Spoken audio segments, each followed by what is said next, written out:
Good morning. My name is Clara Lekshak. I'm Executive Director of Sustain Dane. I'm glad you are all here this morning. Thank you for coming through the rain and for joining us for this really important, really interesting presentation this morning about air quality. I think we can all agree over the past few months we've had experienced changes in our air quality here. And if you're like me, many of you might have started to research this and wanting to learn more. We're talking with our friends and our family. So as we were planning out our programs, there was a lot of interest from the committee to say, let's get some of these experts together and let's hear from them and let's talk as a group and learn together. Before we jump into the program, I want to say a couple thank yous and recognize our partners and our sponsors. So first, Hodgepodge, who is our coffee sponsor. Thank you, Hodgepodge. We also have two new members since we all last got together. That's Zoe's Pizzeria and All Comfort Services. There's also 5 individuals members that have joined us. In July and August, we had a number of renewals. Those included the Office of Sustainability, True Stage, and the Food Fight Restaurant Group, Unique, Willie Street Co-op, Hoffman Manufacturing Corporation, Delta Beer Lab, Miron Construction, River Food Pantry, Green Box, First United Methodist Church, the Village of McFarland, and 3 other individual members. Give everyone a round of applause there. And thank you to all of our members, all of our supporting sponsors, and all of our partners. It's really this community together that makes this work possible, and it's such a joy to be working with. We have a Sustain Dane Summit coming up on Friday, November 3rd. It is on all of your calendars. Yes, okay. It's our at close of the year event. It's a half day, a really wonderful time to be together in a really welcoming group. So if you've not been, join us this year. If you have been, I see lots of excitement and we'll look forward to seeing you there. Our food scrap drop-off program is running on Tuesdays until the end of October. We have a challenge called Double Hippo. Can we get to the weight of 2 hippos to be collected of food? So if you have maybe heard about this and want to give it a chance but haven't tried it out yet, please do. It's free drop-off at the East Side Farmers Market and at the South Side Farmers Market. More information on our website. Water Steward is a program about water. We had one of the 2 cohort sessions last week, and there's one more coming up on Saturday, October 21st. And then lastly, I want to recognize the Live Forward Award nominees. Those were just released. Live Forward Award recognizes change makers in our community. Though they are recognized and the awardees are announced at the summit. But just many of you in the audience, I know, have contributed to this list and nominated people, and we have people up here that have also been nominated. So congratulations to all people in our community that are making change. With that, I'm going to hand over to our panel, and we'll kick it off with Cristina. Thank you, everyone. Thank you, Claire. Good morning, everyone, and thank you for inviting us. I am delighted to be here, as the moderator of this panel. My name is Cristina Carvajal. I'm the founder and director of Wisconsin EcoLatinos. It's a nonprofit organization. We focus on engaging the Latino community in environmental conservation, climate change action, decarbonization, and in general advocating for the inclusion of our community in the decision-making process in environmental issues. With that, I'm going to ask our panelists to introduce themselves. Good morning. I'm Brad Pierce. I'm at the University of Wisconsin, and I'm the director of the Space Science and Engineering Center. It's a big, tall building with the satellite dishes on top. University of Wisconsin is the birthplace of satellite meteorology, and the research that I do focuses on using satellites to observe air quality and then to look at air quality on a global and regional scale. Morning, I'm Rozendaal. Does it work? Now it's actually on. Okay. I have to be that person to screw it up. Morning, everybody. Rozendaal. I'm an architect and lead a workplace studio in town here at SmithGroup. SmithGroup's a multidisciplinary design firm. We have architects, landscape architects, engineers, to planners. So we work from interiors to buildings to planning, mobility in urban areas. So a broad team of design figures. Hi, everyone. I'm not the only. Me too. Hi, everybody. My name is Brianna Denk. I am the Air Quality Planning and Standards Section Chief at the Wisconsin DNR. And in the air program at the DNR, it's our job to implement the federal Clean Air Act and to make sure Wisconsin is attaining all the Clean Air Act standards. Well, thank you so much. We're going to start with the basics. Let's see what factors impact air quality. What should we consider air pollution? So when I was thinking about how to respond to this, I think what I wanted to say is air pollution when you think of air pollution, it might be different than what the person next to you is thinking. There are several different kind of categories of air pollution. Hazardous air pollutants. There's also a category of air pollutants called criteria pollutants. This is particulate matter, which we have all heard a lot about this summer with wildfire smoke, and ozone. And what I want to point out is that these types of pollutants are all impacted by different sources, by different kind of weather conditions and meteorology, and we control them very differently. So your air pollution problem is probably unique where you live, where you work, and the solutions might be unique as well. I'll also say, the interaction between typical kind of historically how we would define air pollution and climate change is becoming more and more clear. So there are several factors. Brad mentioned they do a lot of meteorological research. Meteorological factors have a really, really big impact on air quality. Things like drought, temperatures, wildfires. These are huge impacts on our traditional air pollutants. And as climate change continues to influence these factors, it will also influence air quality. Thank you. What about the air quality in our workplace?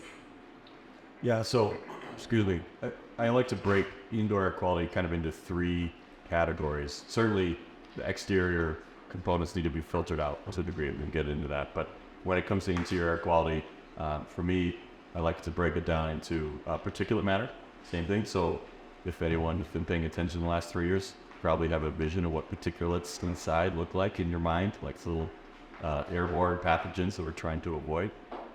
So that's very sensitive, but it's not only a health component, but it's no different than smoke. There's other particulates you could be breathing in internal to the building. Ventilation, so fresh air is a component that without it, you have CO2 levels that are unhealthy and impair cognitive skills. And then VOCs, so volatile organic compounds, which are emitted from materials within the building. And so they're chemicals that can emit quickly or take a long time. So it's my quick overview of areas, air quality to pay attention to the building. Thank you. Thank you. If anyone has a question, please feel free to raise your hand and we'll answer as we go. What are the significant trends and patterns you observed in air quality? How has air quality improved since the Clean Air Act? I can start with this one. So it seems maybe a little counterintuitive that I'm going to sit up here and say that our air quality has improved a lot after the summer we just had, but our air quality has improved a lot in the state and across the country since the Clean Air Act, which we just celebrated the 50-year anniversary a couple years ago. Obviously, we still have work to do, but there are a couple, really standout examples of positive, improvements. The acid rain program, if anyone is familiar with that, it reduced the SO2 sulfur dioxide emissions by 90%. So that's a really big win for the Clean Air Act. But I also will say that, other air pollutants, there have been decreases across the board and across the state. One of the reasons why we continue to have exceedances is because EPA continues to set lower and lower standards that are more and more protective of public health. So as the standards go down while our air quality is improving, it might not be quite keeping up with those standards. However, we are in the state in attainment for all air quality standards apart from one, which is the 2015 ozone standard.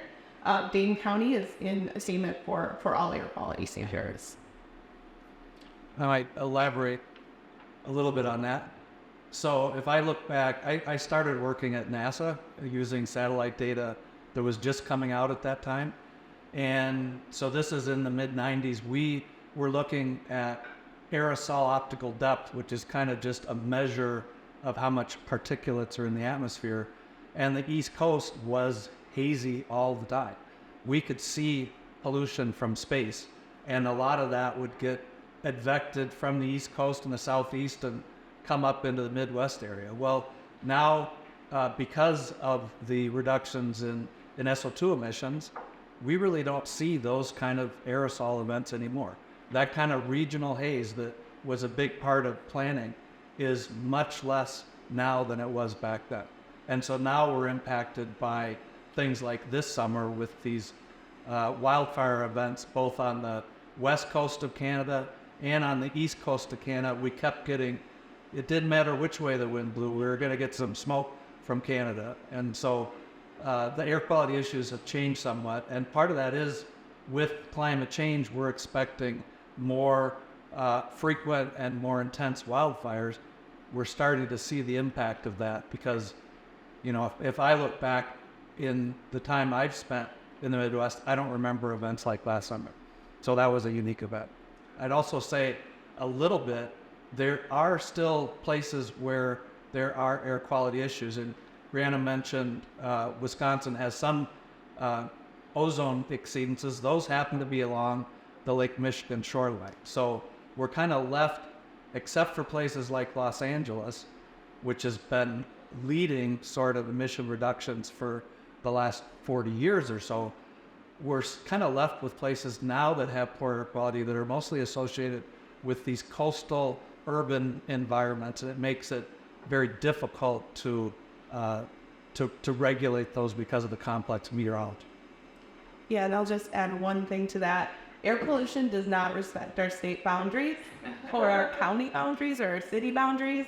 So in addition to the wildfire smoke that's being transmitted into the state, the Lake Michigan shoreline, like Brad mentioned, is located directly north of the third largest metropolitan city in the country, right? And all that pollution blows out over the lake, and then it comes onto Wisconsin shores. And that's why you have places like Door County that are having ozone exceedances when there's not a single large source of emissions in that county.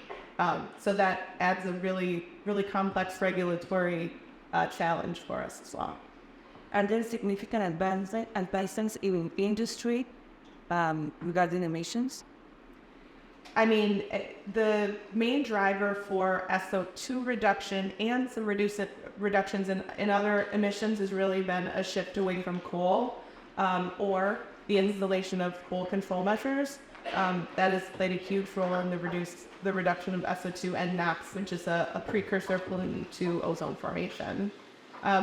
There have also recently, if you've heard, EPA has been doing a lot of work to promulgate new standards for vehicles, heavy-duty vehicles, light-duty vehicles. That's great, and those are very, very aggressive standards. That will take several decades for us to really experience the benefits of those, so we do have some work to do at the same time. Kind of add to that, back to Brianna's story about air quality or emission reductions have been significant because of the Clean Air Act. If you look, you talked about SO2 emissions, which reduce sulfate aerosols, but NOx emissions, NO2, NO from power plants and automobiles with catalytic converters and scrubbers have reduced those emissions nationwide by 80% or so. So we've done a lot of work to improve the emissions that lead in particular to ozone pollution. We conducted it with NASA and NOAA. We conducted a field campaign this summer that looked at the three major urban areas in the country: Los Angeles, Chicago, and New York. One of the focuses of that was these volatile organic compounds, VOC emissions, which are part of the recipe for making ozone. And whereas 20 years ago, we were looking at all sorts of industrial VOC emissions, we're now at the point where we're looking at personal care products, the hairspray, the perfume you use, as being now one of the major contributors to VOCs in urban areas. The reason we looked at New York Los Angeles and Chicago is because of the high population density. You walk down the streets, you smell people's perfume. That's now one of the leading causes of VOCs, and we're to the point where we're trying to understand what's the chemistry of those in terms of air pollution formation. That's interesting. I like actually perfume. What about advancements in the built environment? Yeah, I think to a similar degree, I think that I would say there's two advancements that I generalize. One is the ability to measure and have data, right? So the science behind it has advanced significantly. There's also the material science where we now understand what's being emitted from materials, and people are manufacturing low VOC or no VOC products. And so you pair those two advancements together and you can really have a really optimistic path forward. I mean, I think the data side, and I did write down a few of the stats because I don't like mixing up my stats. But the data side, to be able to measure it is significant. And so, I mean, if you think about ventilation, the ability to have the appropriate amount of fresh air interior to the building, the cognitive skills is significantly higher from staff in a properly ventilated space. So it's something on the order of, 25% higher cognitive skills when you have access to properly ventilated space. And most of us in this room might have that luxury and we don't even know it, but it's not commonplace, especially if you're working in older facilities. The reduction of ventilation also is measured to 60%, it's 57 without making 60, 60% reduction in sick time leave. I mean, so the math, once you start, there's a number more. Once you start measuring the impact it has on the individual's presence, the ability to perform at a high level, ability to be collaborative, it's very easy to make a financial case that, your rent is only a small portion of the investment you have in the organization. So you can quickly make the case that you need to be investing in your people, then better air quality, better work environment, so that you can have that return on quote unquote investment, right? If it pays for itself. Thank you. The next question. Yeah, sorry. We have a question. Yeah, just that. So when you say property and ventilated building, what do you mean by that? And is this property ventilated? This would be certainly properly ventilated. So this is a new building. It was certainly designed to code minimums as the worst case. And so the code minimum is a great target. You could certainly increase from there, and then it's just an understanding of how much energy you might be wasting and how to make sure you do that efficiently. So this space, certainly properly ventilated, probably has great materials too. This buildings in our urban setting that are new likely have the privilege and luxury of having design teams that are informed about material VOCs, proper mechanical design. And so, this space you feel probably great about. Please tell us what I'm asking. How would you do? Yeah, so that's the beauty of the data side. You could measure it.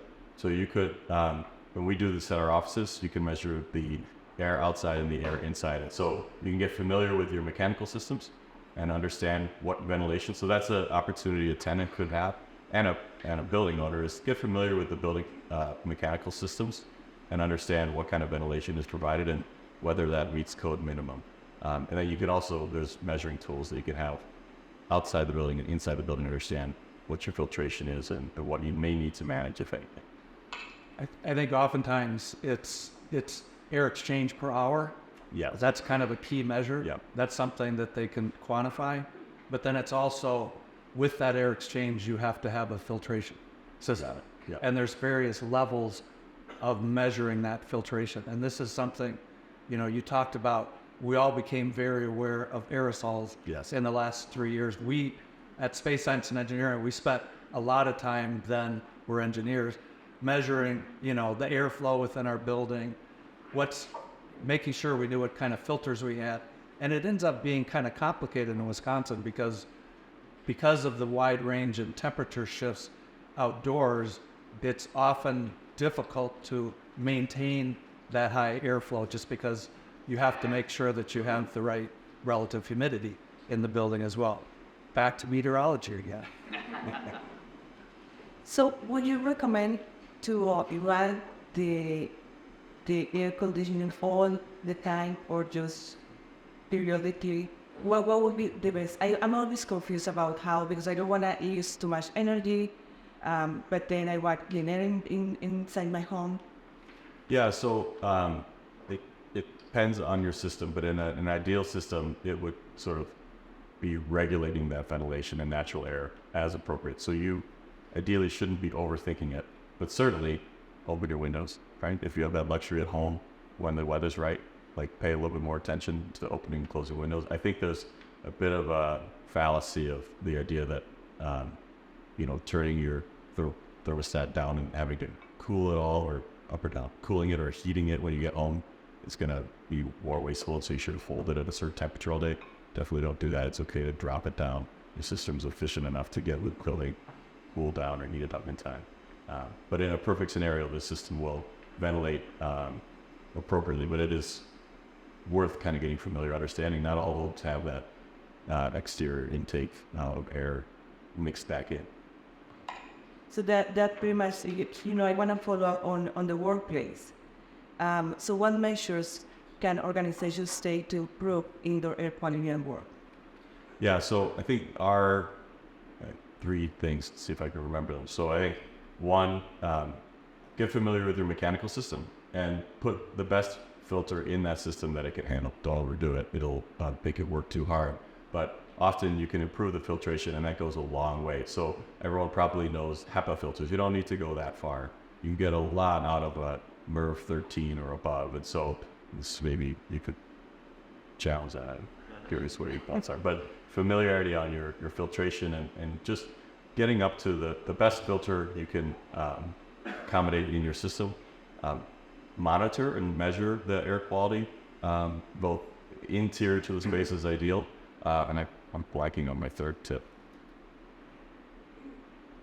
Oh, yeah, just ensure it's back to the ventilation. That's so key. Getting oxygen back into the space you're working on. Just be familiar if your office space has the proper ventilation, and the code minimum is a great measurement to begin with. So. And what about the portable air purifiers? Do they recommend it? They certainly help. They're not going to take anything out of the air, like the pollutants out of there, but they're certainly a helpful step. I think everyone's heard about the gas stove topic recently, and it's one of the things, if you're limited on your options, it's a helpful thing to do, but I think maybe focus more on the ventilation in particular. Thank you. Let's move on to a different topic, related to which is the environmental justice issue, which we know not all people is, some people is exposed to worse air quality than others. And that touches to close to the area we work with. So last summer, we had the opportunity to partner with the Latino Academy, Sustain Day, in a program for it was an air awareness and monitoring program with the Latino community. This program it was several parts. We trained a group of Latinos in the air quality basics, and then they were gonna go and do some outreach projects. The goal was to have them teach other people what they had learned. This was a tremendous success. People was very interested. They didn't know many of the basics of what the air quality is affecting the communities. And we also, the other part of this program, we have our students install popular monitors. And then one of the things that we found out was that it changes a lot. The popular monitors measure a particular matter, 0.5, and it changes, depending on the location. And we can see, some areas in Madison specifically are more exposed to bad air quality than others. So in your opinion, what can we do to ensure that everyone has access to clean air? I can start with the monitoring. So DNR operates a statewide monitoring system that's required by the Clean Air Act. And these monitors are large. They're like the size of like 16 or 20-foot trailers, right? So there's a lot of, cost associated with those. Excuse me. And, there's a lot of specific siting requirements that we have to do. We have to plug them in, things like that. The purple air, kind of the rise in the market of these low-cost sensors to fill the gaps in the existing regulatory network can really help communities understand the air quality that they're experiencing. They're very different than the regulatory monitors that we operate. So we at DNR have really invested a lot of time and resources in putting together a toolkit for any community members that are interested in operating these low-cost air quality sensors, to make sure that everyone who's new to this understands how to cite these, how to read the data, how to interpret the data, so that there's not confusion. Because it can be confusing if you have a regulatory monitor, a big monitor, and DNR is saying you have clean air quality, but your local sensor says you don't. So we have significant resources on our website if anyone is interested or is currently running a low-cost sensor. I would encourage you to check that out.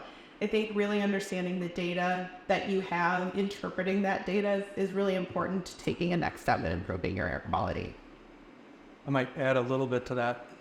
So again, siting is really important. You want to have it's a plate measurement, and you want to have it reflect sort of the area around you, not right there. So, for example, don't site your purple air sensor near your dryer exhaust vent, because you'll honestly, I sit out in my backyard and I can tell every time my exhaust vent goes on. So it's those kind of things that can lead to kind of anomalous readings.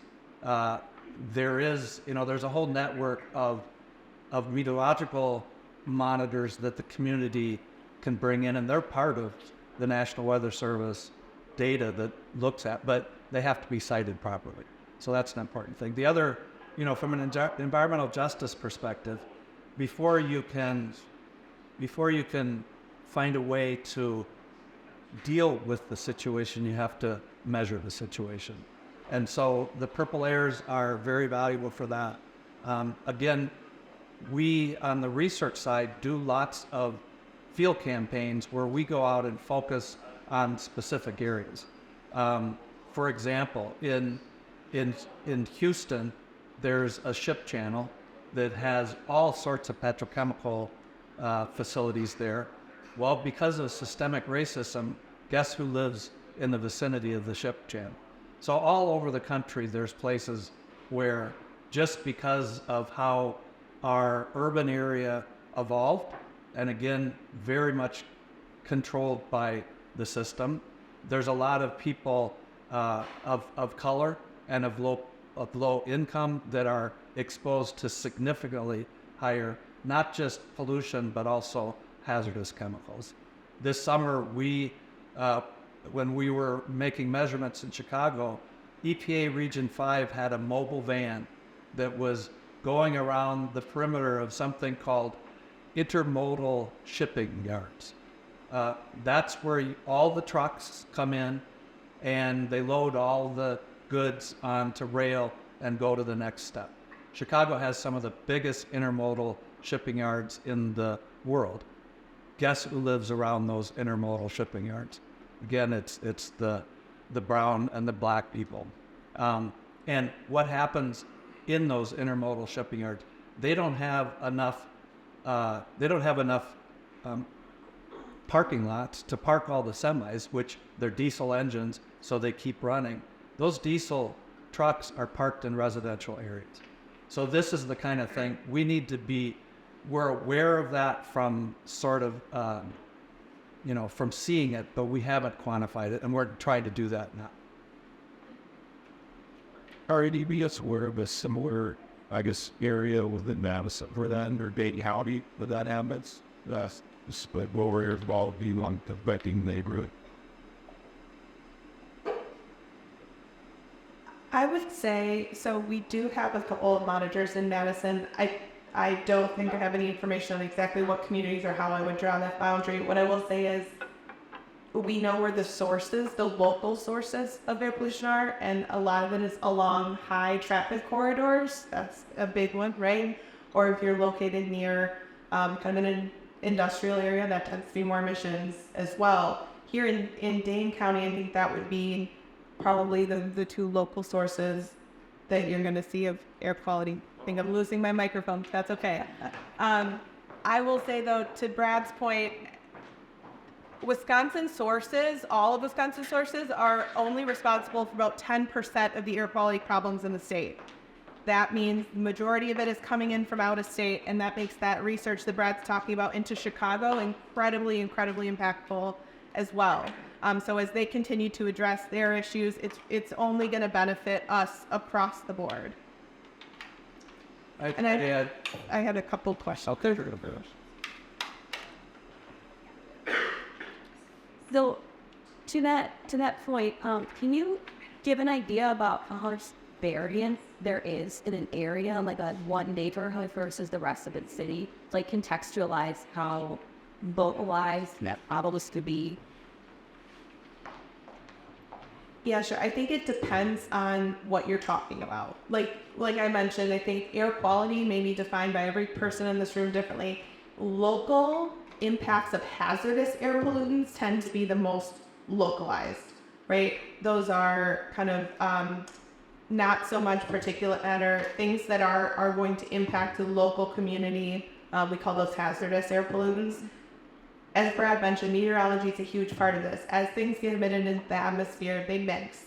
They're going to keep mixing for everybody. But it's really just important to pay attention to what you have in your area that might have emissions. The Wisconsin DNR does a really advanced emissions inventory annually of both hazardous air pollutants and criteria pollutants and some greenhouse gases as well. That's done on a facility basis for most thousands of facilities across the state. So if you're interested in that, that's available information to communities as well. Yeah, I wanted to add, when we were running the project last summer with the corporate air monitors, it can change so much. It coincided with the time where we were having the wildfires from Canada. And then we had, huge disparities in the measures. Actually, one of our students is here. Hi. You want to talk about your experience with the proper air monitor? Sure. Thank you. Hold on. She's going to bring the...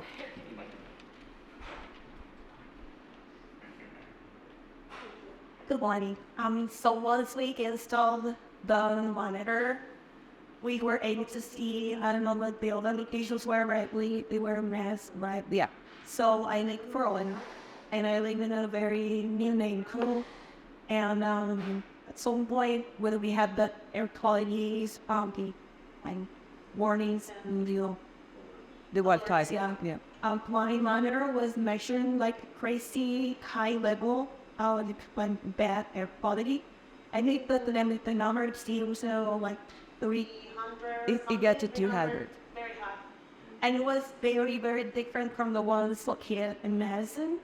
And at some point, I remember this data pass. And what did you mean? What do you have close to your house? I was like, I don't know, maybe I think close to the industrial area of Verona, but it's not as bright as Madison, I would say. But they do have a highway, the teen, I think is the number. And we do have a lot of new construction. So I had maybe the air, it's actually the winds are actually bringing all these wildfire particles. We didn't actually know at that point what was causing my high pressure, but yes, it was trace. It was trace. There was actually the rate of color was they go from green to very purple, and my color was even I'm really sure. It was the purple, yeah. Something very light. Thank you. Thank you, Yairi. Yeah, thank you for that. I mean, this summer was anomalous. We can say now that we measured the highest concentrations of particulate matter that we ever have in the state. So, and the meteorology, it's really, I think, important to separate the wildfire events from your kind of normal urban air pollution. You know, we saw Madison, Milwaukee had some of the highest concentrations from the wildfires. It's possible that the way the meteorology was happening, it just didn't reach Verona on that particular time frame. That's very possible. I know it sounds like it's close enough, but these plumes, they don't move always in a manner that we would expect them to move, right? And so we have actually air quality meteorologists here downtown in Madison. That's their job to watch that every day. Where do we expect air quality issues, and they're the ones that issue those alerts and things. So, you know, we've been working really hard this summer to make sure that we're getting all the information we have out as soon as possible to people so that they can make plans accordingly, especially with some of these really, really high events. Thank you. Super. So one of the things, so that, again, Dane County is a relatively low industrial area. If the places where you've got lots of point sources and lots of variation in pollution are much larger urban centers. Milwaukee has issues with hazardous pollutants in the, you know, the harbor area. So it's more that scale. And with regard to the smoke of the summer, there are websites online that are run by NOAA. One of them is called Aerosol Watch, one word, and where you can actually look at what the particulate loading is over your area every 10 minutes. And that would help you understand, in the same way we might have a rain event moving through and Verona gets half an inch and that airport gets a tenth of an inch. Same thing for pollutant concentrations. So that is a site where you can go and look at air quality from space on a national level. We're working with partners at the Department of Health Services and community partners in Milwaukee to try and make that kind of information available on the urban scale as well, so that you can tie those measurements from satellites with the purple air monitors on the ground and get a better idea of what pollution looks like in your scene. Yeah, certainly monitoring is very important. I was in the advisory committee for the Wisconsin Equity Tool they were developing, and one of the disadvantages was that some counties don't have air monitors. So if there is no data, then that itself is an environmental justice issue. Do you think there will be plans to install more air monitors, like the good top quality monitors in the state? So our air monitoring network is funded by EPA, and EPA has allocated funding from Congress. We advocate all the time for additional funding for air agencies, and that has not been successful for us in recent years. We work, though, through the National Association of Air Quality Agencies. It's located in DC and things like this. You know, adequate funding for a monitoring network is going to continue to be important as we have more wildfire events and things like that. So we're really focused on being adequately resourced to be able to meet those needs. I add to that a little bit. So, as Brianna says, the monitors that you run are funded by the EPA, and they're regulatory monitors. So they are impacting, you know, our federal tax dollars and things like that. I think what we're talking about is more monitoring from a public health kind of perspective. And one of the things that the University of Wisconsin is doing now is we've got funding now to build something called a mesonet. And that mesonet would add additional information about meteorology, soil, moisture, and things like that. And the idea is to have one of those in every county in the state. What we're also talking about is adding air quality sensors to that mesonet network. And again, this is a place where the state may not have the funding or the federal government may not have the funding, but we, through the research community, and again, supporting, Wisconsin agriculture, that's the reason for the mesonet, we can build up that capacity potentially with these low-cost sensors. So that's the direction that we're trying to go at the university. And as these purple air sensors, become installed and they're covering a larger areas, EPA is putting them on their website as well, along with the regulatory monitors. So when you look at the nationwide map of air quality monitoring, you will see the sensors available too. So it starts to fill in those gaps in the regulatory network. That's great news. Yeah, I didn't know that. Do we have a question? I was thinking it's like on the impacts. The student stuff to these regulations or professions out there, the fire position staffing, school in part of the bus, in bus that's certainly the school unworried, even very loud, but they act on the hardware or the attack themselves or in our community. Sounds like that may be internal to the organization. So I have to admit, I'm not familiar with sort of the OSHA requirements around, air quality when it comes to manufacturing. But I'm certain there are expectations. Certainly, what I would encourage is that there are now, again, it has a cost, but I think far more attainable now to the general population. Ventilation systems that you can physically wear and purchase. I recognize that's not a great answer or fair, that have individual staff purchase those things. But yeah, there are expectations from OSHA. I'm not familiar with them. But yeah, it's a real problem. It's getting back to the proper ventilation. And a space like that would certainly need increased ventilation and controlling certain manufacturing processes to draw that air out. No different than your gas stove, right? Just use your fan and exhaust it out. So I don't have a specific answer for you, but there are certainly rules out there that should be followed, and those environments are really impactful to your health. We have another question here. I need to wait in the mic so that we can hear. I think he was first.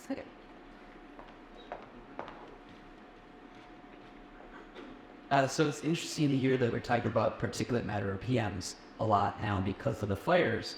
And I'm recalling way back in 2000s, we were talking about ozone a lot. And do you remember the ozone hole in Australia, right? So I would like some comment about how that's evolved. And then also I know that refrigerants or things we use for air conditioning, right?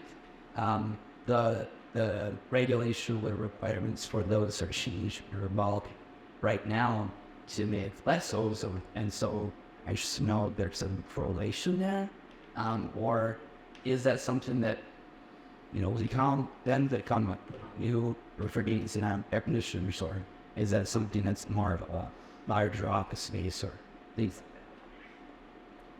So when you talk about the ozone hole, what you're talking about is chlorofluorocarbons, refrigerants that used to be released, and they went up into the stratosphere, so 30 kilometers up in the air, and they actually destroyed ozone through, chlorine catalyzed chemistry. The Montreal Protocol, back in the 70s, 80s, 85, regulated those CFCs, and we observed from space the decline in those fluorocarbons, and we're now in a recovery of the ozone hole on this very long time scale. So that ozone hole is in the stratosphere, and that was an ozone loss process. So what we're dealing with for air quality is surface ozone, and it's an ozone production process. Ozone in Wisconsin, we get back to Brianna's point, the area that's always been in non-attainment is along the western shore of Lake Michigan. And that is largely 90% because of pollution transport from the Chicago area out over the lake, where you've got this very stable boundary layer and chemistry can happen on those sunny days. And then it comes back onshore and is measured by the monitors. That is still, even though emissions have gone down considerably, that interstate transport of, in this case, nitrogen oxides and VOCs out over the lake still leads to high ozone along the western shore. We see that in New York City. Emissions from New York impact Connecticut very much the same way. And we see similar kind of things in Houston, where more on an urban scale, these large emission sources have very narrow plumes of high ozone that impact specific communities. That's where air quality is an issue now. Yeah, we were concerned about losing ozone in the stratosphere, and now we're concerned about too much ozone at the surface. We need ozone high up. We do not want it on the ground. It's not good for us, but we do need it up in the stratosphere. And it is interesting because it's two very kind of separate control pathways, again, for the same. We're talking about the same pollutant, we're talking about ozone, but very different ways to address that. Two different control pathways, but this brings back air quality and climate. So the Montreal Protocol and the reduction of those CFCs, which are very strong greenhouse gases, probably got us at least 1 degree C ahead of the curve in terms of global warming because of the regulate those back in the 70s. And with future going, away from fossil fuels towards renewable resources, we're going to have air quality co-benefits because all the precursors, for the most part, that we're concerned with are from combustion, and they're emitted along with CO2. So reductions in CO2, reducing combustion, will have a positive impact for air quality. Excellent. We have another person. Thank you. Just a couple questions. Well, first, to follow up on your question, hi, I'm Lance Green. I ran the fluorocarbon program at the DNR for 20 years, and we were really proud to be one of the only 3 states in the country that really was trying, as a state, to control that air pollutant, basically the refrigerants and your cars, air conditioners, everything. The interesting thing is that we went from the frying pan of the ozone hole into the fire of global warming, because all the refrigerants now are hydrofluorocarbons, HFCs, without the chlorine that destroys the ozone, but the HFCs are thousands of times more powerful for trapping heat in the atmosphere than carbon dioxide. And I'm wondering, is the DNR and is the state moving forward with anything that is still controlling the HFCs releases in our state? That's one question. The second question is, how are we doing on mercury these days? I know it was a big deal way back when, and we put a lot of controls on burning coal. And I'm just wondering, how is mercury doing in the state, in our water, in our air? And is that problem, where is that problem at now? Thank you. I will take the first one. So we do not regulate HFCs in the state beyond what the federal government does. Recently, I think it was in 2019, EPA enacted the AIM Act, which is an act of Congress to control HFCs. So that is a multi-phase process, and the sources in Wisconsin will be subject to that regulation. That's a national regulation. And so I think that'll be, really beneficial for reducing those really potent greenhouse gases, as you mentioned, across the country. But we don't have any additional regulations in the state on that. I can't speak much to mercury, especially as it pertains to water. But I will say that, as you, I think, mentioned, coal combustion is a large driver and it's a large concern for mercury. Coal, usage in the state has decreased significantly, particularly from our electric generating units, right? And I think that's just going to be good across the board. Unfortunately, I don't have any additional information on mercury. First,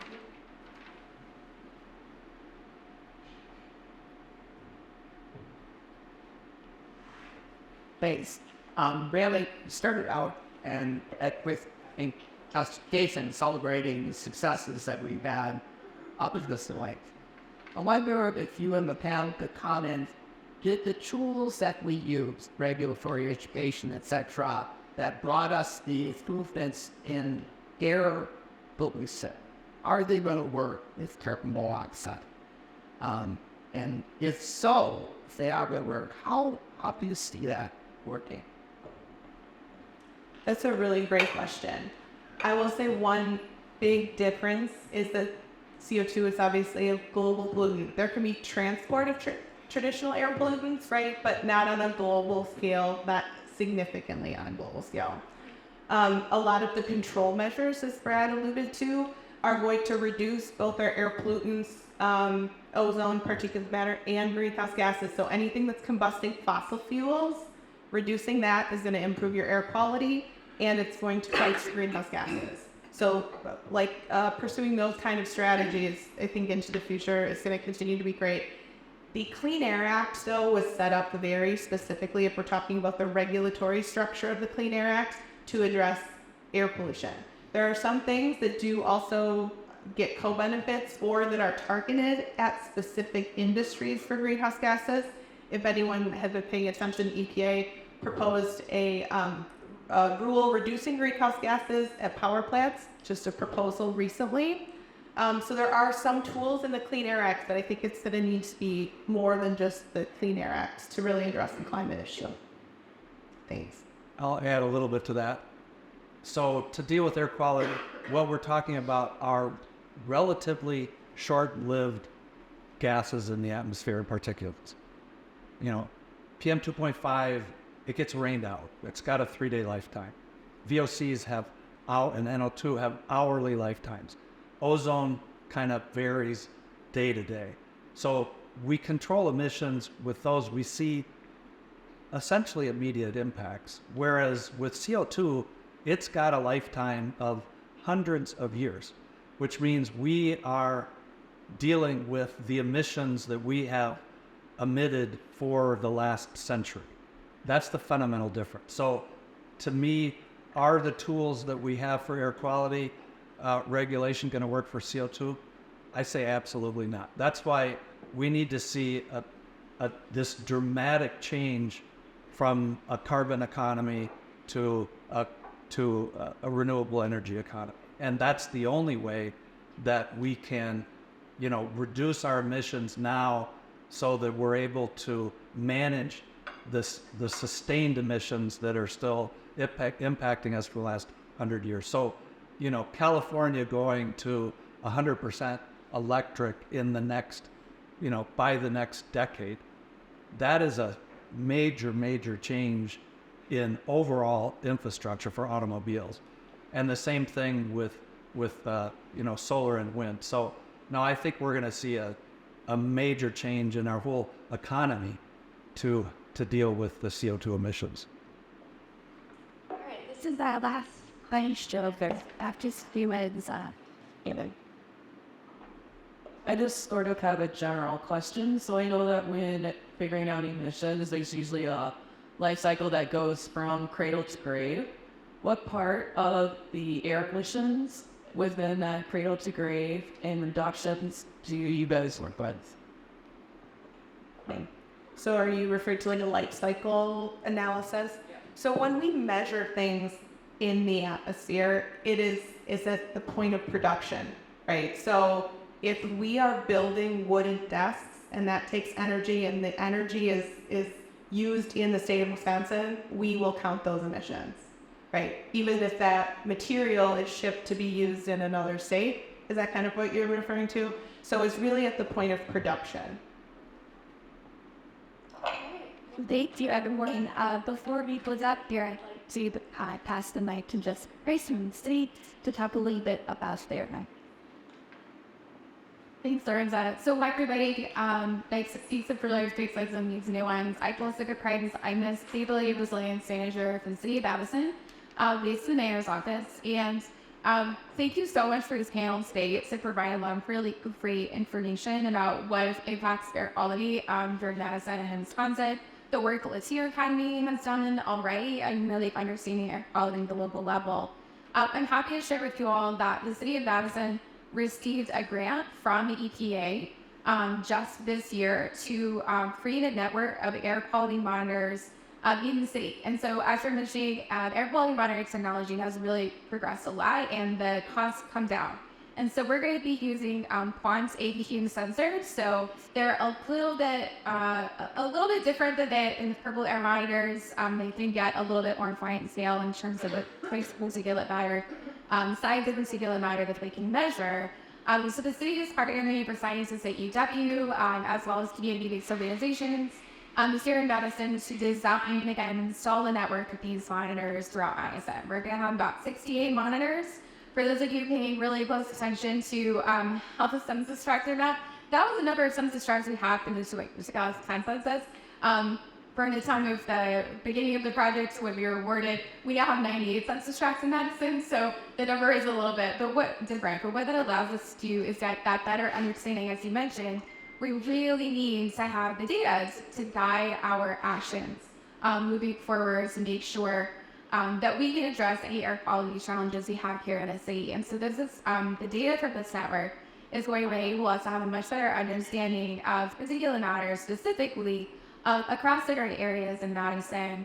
So often sort of the short and long term time scale. So short term, we can do better at communicating about air quality to residents and to our neighbors, to our friends, to our family, so that we can understand how we can take the measures we need to during times of poor air quality, so more information about it.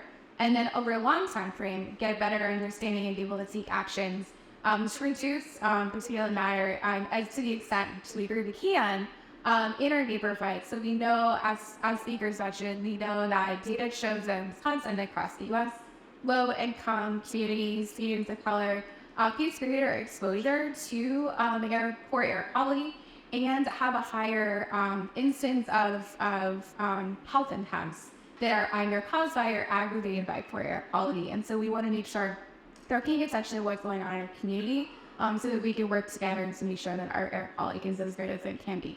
So you can check out our website. We're going to be watching that for the city of Madison. We're going to do a lot of community outreach and education involved in this. So check out citymadison.com/sustainability. That's where all of the information will be. This is a very new project, so we're just saying everything launched. That's where you can find more information and reach us. Thank you. And yeah, if you want to end on the efficient question. Yeah, give us a collaborative. Yeah. Any comments on what should we feel hopeful about air quality? I'm going to mention all the opportunities that we have with the federal funding dollars that are coming out for the Climate Pollution Reduction Grants and other Inflation Reduction Act measures.